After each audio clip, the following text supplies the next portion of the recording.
Hi, I'm Connor. I'm Joe. I'm Price. We're Nothing But Thieves, and you're watching Toasted. Guys, welcome to Madrid. Thank you. Was quite a while. I mean, from the last time we met was in Amsterdam. We're in Madrid now. What happened? Oh God, it's been crazy, really. We haven't stopped. So that was in May, March, May. Yeah. And we've been on tour in America. We've been to Asia. We've been everywhere, really, non-stop. Everywhere. Short little run in America. We've got another one coming up after this. Yeah, we've been very busy boys. Crazy tour schedule. I mean, is it still fun actually to be in a band with the tour schedule that you guys have? Hate it. Absolutely hate it. It's the worst job in the world. So you go back to pumping gas, right? Absolutely. No, it's the best thing. Like it's just fun. Yeah, absolutely fun. I think you do need your breathers so you can gather your thoughts. But it's definitely fun overall. I'd say it's the dream job, really. It's hard at times, like when you're constantly away, but you know, the perks of it, you get to play to like hundreds of people every night, which is awesome. How did the tour in the States actually go down? Because I mean, it's always a tough audience, right? No, they're great. They're loud and crazy people, as you probably know, and they're loud and crazy fans. So it's an amazing show to play to. It's not an easy thing to play in the States at all. To get a tour, which is just kind of special. How did you guys pull it off? We're just amazingly good. You are amazingly good. We all know this. You're a really good live band, but lots of bands are really good. But He's being sarcastic. I'm being sarcastic. I saw you guys live, so.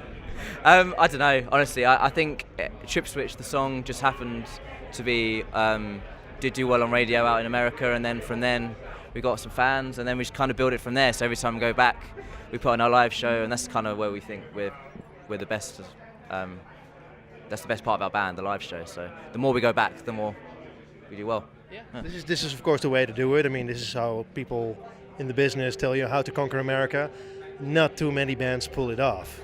Yeah, I don't know how we got so lucky to be able to do it, but we, we put the hours in. We work hard. Like, there's a lot of bands that I know personally that won't go out and tour like we have this last year. But we've put the effort in, and it started to pay off. So happy about that. You guys working on new material yet? Yeah, there's loads of songs written. We're going to be recording in January next year. Album 2 is on its way. It's awesome news. So that means actually the album's already done. You've written all the songs. Pretty much. We have about 20 songs. I'd say we got About 3/4 there-ish. We got like 6 months to finish it, and we're in a good place, and we think it sounds like bigger and better than the last one. So did you write this on the road? Basically, you did, right? We did a lot. Yeah. Well, actually, when we finished recording the last album, we didn't stop. So we pretty much been writing for like 5 years, non-stop. So when we finished the last album, we kept writing, so we still have material coming. We haven't really taken a break from it, so once this is recorded, we'll probably have a bit of a break from writing for a little while, but we've been non-stop with it, really. So 20 songs. I mean, 12 to 14 songs normally on an album, so that means you're going to kill 6 of your darlings? Apparently, it's quite hard. That is horrible when you have to do that. We did that for the last album. I actually think we'll have about 25 to 30 by the time we finish writing. So yeah, it's going to be hard. Yeah, it's going to be hard. Well, I think we wrote about 60 for the first album overall. That's not a lot, really. Like 20 songs isn't really a lot of songs for an album. Like.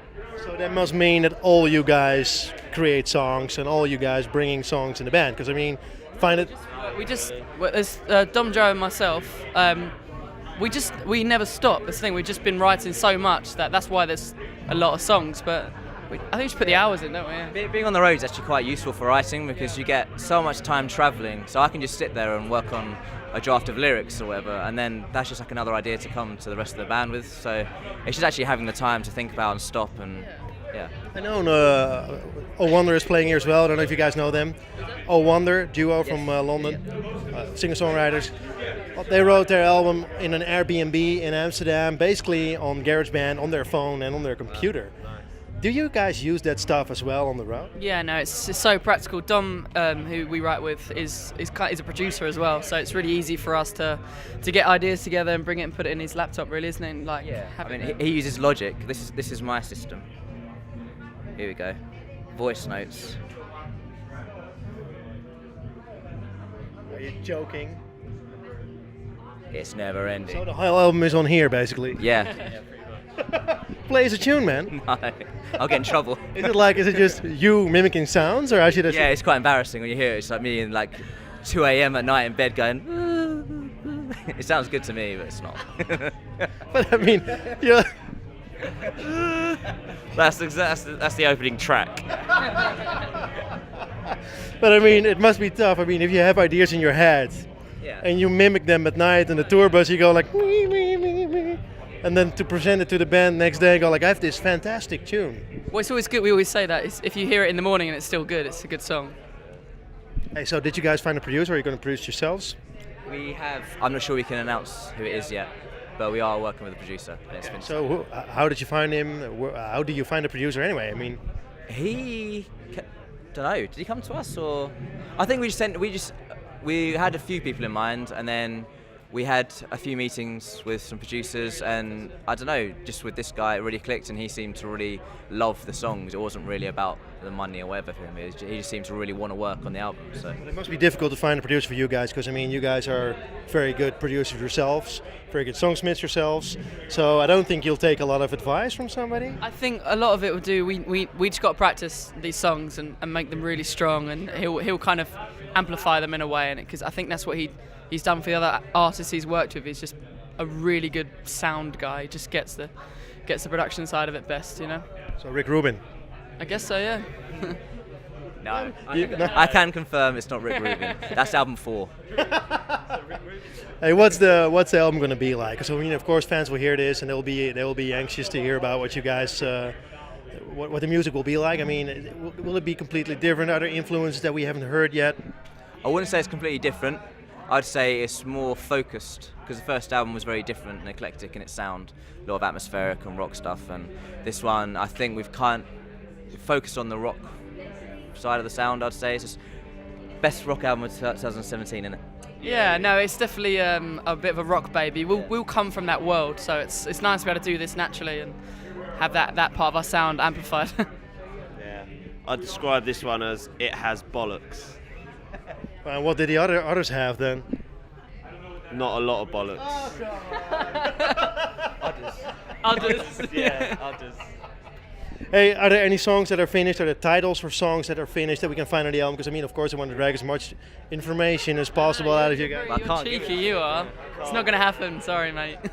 But I mean, does it work like that? Do you have songs finished? Do you have, or does it change while you're working? I'd say there are like 6 certain songs on the album. Like we have like 20 songs, but 6 are like that has to go on the album. Yeah. And then we chip and change constantly anyway. So I'm sure while we get to the end, some bits will change, and like we'll rewrite new songs towards the end as well. So. Hey, I was thinking, did you guys see this new movie about the Beatles on tour yet? I mean, Ron Howard produced it, the guy from Happy Days. No, I haven't seen it yet. Also the guy who produced Spinal Tap. Really? Oh, okay. Did you actually see Spinal Tap? Yeah, of course I Yeah, did. Yeah. great film. Love that film. Is it still like this on the road? You get lost finding the stage? Every now and again. Or you kind of like see other bands that are very Spinal Tap, I find. Oh yeah. I've Absolutely. been lost in a venue before. It was the Melkweg, and it was probably the worst day of my life. So it was in Amsterdam. It was in Amsterdam, and I got. Were there like apparent reasons why you didn't find the stage? Because you. Yeah, I was looking for the dressing room, but we was in like the big part of the venue's dressing rooms, but we was playing the smaller venue, and I literally walked around it for like roughly an hour and a half, just looking for it, stoned out of my mind. Just had no idea where I was going with my northern sound guy that just was being so unhelpful and left me on my own because he wanted to have a shit. So when will you guys be back to Amsterdam? It's the November 28th. Yeah. At the Melkweg. At the Melkweg. And you will get lost. Other thing I was wondering about, I saw the show with Muse. I thought it was a fantastic combination, actually, you two. That show was packed. People were really into the music, all the Muse fans as well. Was it as good for you guys on the stage as it was for us? Yeah, it was unusual. Getting used to the 360 stage, that didn't move, so I had to do a lot of running around. And I'm not really a Freddie Mercury kind of frontman, so I wasn't too keen on the wireless mic and skipping about. But it was fun though. The crowd was amazing, and it was a surreal experience that probably won't experience again. Having that sort of stage, it was a bit ridiculous, wasn't it? And isn't it tough if you play a gig like that to like go to a hick town somewhere in the States and play for like 4 hillbillies? Yeah, we've done something. We've done something like that before. The first time we played with Muse, we played in Rome, and there was like 36,000 people there. And then we flew to somewhere like Belgium and played to like 40 people at a festival, and it was pissing it down with rain, and it was probably the most depressing day of my life. But it was still quite cool. It was still good. Yeah, we kind of like walked out to the stage and looked at each other and just laughed because like there was like 60,000 people yesterday, and now we've got 40.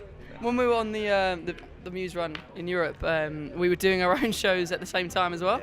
So we didn't know if that would be such a letdown, but it was great in both aspects. You know, having your own fans in a theatre or like a club show, and then going back to the big stage for Muse. So it was good for both things, really. Hey guys, one last thing. I hate your shirt, but I love your shirts. First this one. Why and where? It's actually Phil got given it by his sister, and it doesn't fit him anymore. And he was just like, "I've got a shirt that you're gonna love," and I was just like, "I love that shirt," so he was just like, "Have it." And I love You didn't wash it. You washed it once, probably. No, yeah, Phil actually spilled coffee on it this morning, which was a bit shit. And Joe stabbed me with a Sharpie once. So yeah, it's been through the wars, but it's a good shirt, I'd say. So you bleed black. That's good. Yeah, something like that. As you have oil, no blood.